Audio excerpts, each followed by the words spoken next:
Nah, sebelum kita masuk kepada bagian inti, ada baiknya kita mengetahui terlebih dahulu apa itu bernapas.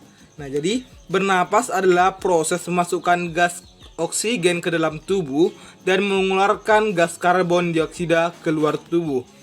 Di dalam tubuh, oksigen akan digunakan untuk mengoksidasi zat makanan sehingga menghasilkan energi yang berguna bagi tubuh.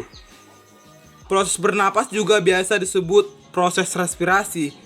Manusia bernapas dengan bantuan organ-organ atau alat-alat pernapasan yang berfungsi sebagai tempat berlangsungnya proses bernapas pada manusia.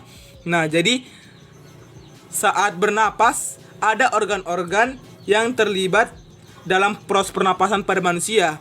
Jadi ini adalah gambaran awal dari organ-organ yang akan kita bahas terlebih dahulu. Yang pertama, kita masuk ke organ yang pertama, bagian yang terluar, yaitu hidung. Hidung ini merupakan organ yang paling terluar dari sistem pernapasan. Udara dari luar akan masuk ke dalam tubuh melalui hidung.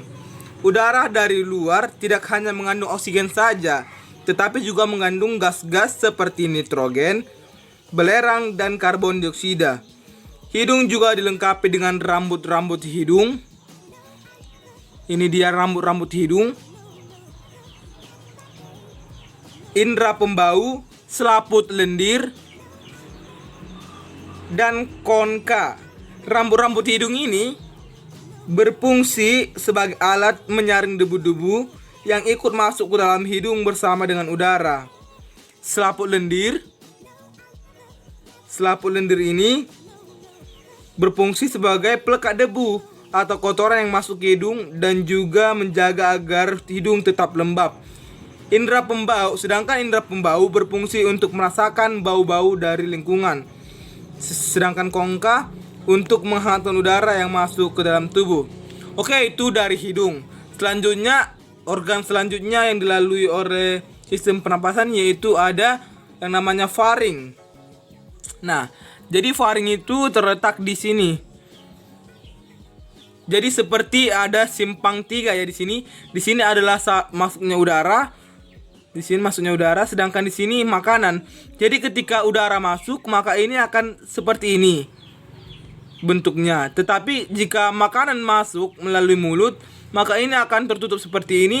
Agar apa? Agar makanan tidak masuk ke saluran pernapasan, melainkan langsung masuk ke tenggorokan. Nah, jadi faring ini adalah hulu kerongkongan yang merupakan percabangan dua saluran, yaitu antara saluran yang menghubungkan mulut kerongkong dan hidung kerongkong. Kerongkongan maksudnya. Ini mulut kerongkongan dan ini hidung kerongkongan. Itu antara hubungannya. Saluran penghubung mulut dengan kerongkongan disebut saluran pencernaan. Jadi kalau ini dinamakan saluran pencernaan atau orofarinx yang berada pada bagian belakang. Sedangkan saluran penghubung hidung dengan tenggorokan disebut saluran pernapasan. Ini saluran pernapasan kita ya. Atau disebut nasopharynx yang berada pada bagian depan. Fungsi utamanya dari faring ini, yaitu sebagai saluran pencernaan yang membawa masuk makanan ke dalam kerongkongan. Faring juga berperan dalam proses masuknya udara ke dalam pita suara untuk menghasilkan suara. Nah, faring juga menjadikan manusia mungkin untuk bernapas melalui mulut. Nah, itu tadi dari faring. Setelah tadi udara masuk ke dalam hidung, lalu melalui ke faring, sekarang kita lanjut ke laring, organ laring. Nah, jadi laring ini merupakan bagian atas kerongkongan yang berisi pita suara. Jadi teman-teman, ini adalah faring kita. Nih, di dalam faring inilah terdapat pita suara kita. Jika pada laki-laki, di dalam laring itu ada namanya jakun. Tetapi dalam perempuan ada tetapi kecil. tidak terlihat. Nah, pada ujung atas laring terdapat sebuah katup. Nama katupnya itu epiglotis. Di sini tempat epiglotis. Nah, ini adalah epiglotisnya.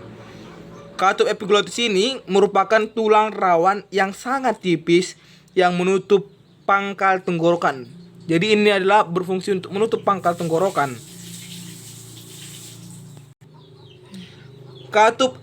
Katup ini akan terbuka ketika kita berbicara atau bernapas dan tertutup ketika kita saat melakukan proses pencernaan.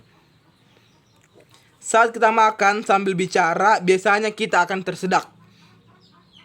Karena tersedak ini dikarenakan katup epiglotis yang tidak bisa bekerja dengan baik karena bingung harus menutup atau membuka saluran pencernaan atau pernapasan.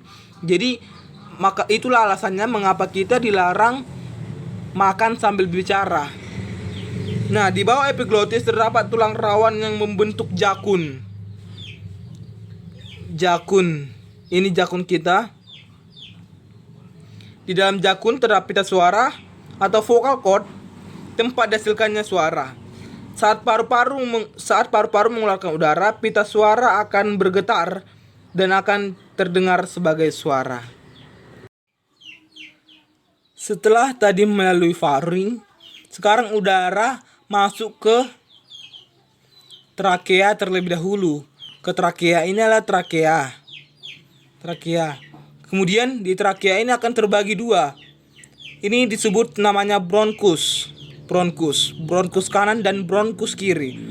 Setelah bronkus kanan dan bronkus kiri, lalu masuk ke paru-paru. Ini adalah gambaran dari paru-paru kita. Nah, di dalam paru-paru ini terdapat bulatan-bulatan kecil yang sangat banyak jumlahnya. Yang biasa jika dalam jumlah satu disebut namanya alveolus, tetapi dalam jumlah banyak kita namai dia sebagai alveoli. Paru-paru ini merupakan organ paling besar yang ada pada sistem pernapasan. Kalian tentu telah mengetahui, bukan? Di mana letak paru-paru kita? Pasti kita sudah tahu. Paru-paru kita itu terletak di rongga dada manusia. Antara rongga dada dan rongga perut terdapat sebuah pembatasan yang disebut diafragma. Di sini paru-paru kita dan di sini ada diafragma yang membatasinya nanti. Nah, jadi di dalamnya terdapat organ pernapasan lainnya seperti di dalam paru-paru ini terdapat juga seperti bronchiolus, alveolus dan pembuluh darah. Ukuran paru-paru sebelah kanan lebih besar. Ukuran paru-paru sebelah kanan lebih besar dari sebelah kiri. Dapat kita tampak dari sini ya. Ini lebih besar. Paru-paru kanan lebih besar dari paru-paru kiri kita. Karena lebih besar jika dibandingkan paru-paru sebelah kiri. Hal ini karena paru-paru kanan kita mempunyai 3 lobus dan sedangkan paru-paru kiri ini hanya mempunyai 2 lobus saja. Paru-paru ini dibungkus yang namanya oleh pleura. Jadi paru-paru kiri ini dilindungi oleh pleura.